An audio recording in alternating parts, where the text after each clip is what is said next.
Ajenda ya sekta binafsi sasa si tu kuwa ni ajenda ya sekta binafsi, ndio ajenda yetu ya nchi,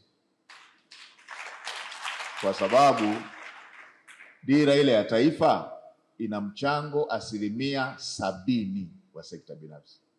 Kwa ajenda ya sekta binafsi ni ajenda ya taifa, na kila Mtanzania aliyeko sekta binafsi na aliyeko sekta ya umma aelewe hivyo. Na bahati nzuri sana Mheshimiwa Rais ameamini vijana katika kila eneo. Kienda PPP Center yuko ndugu yangu Kafurila,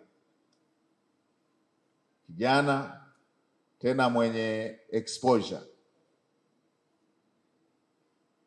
Exposure ni neno la Kiingereza tukitaka kusema Kiswahili tena asiye mshamba.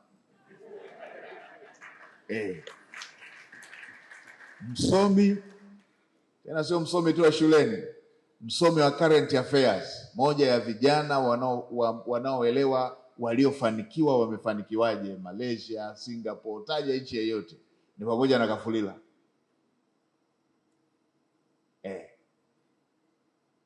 Na ninyi wenyewe mko practical, mko site.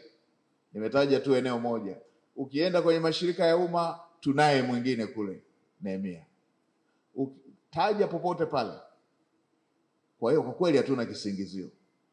Na Mheshimiwa Rais alishatupa ridhaa kwamba kama pana sheria yeyote mnayodhani inatukwamisha, sitaki kusikia mnailalamikia. Bunge lipo, pelekeni ibadilishwe, tupige hatua. Kwa hiyo huko na kwenyewe ridhaa tunayo.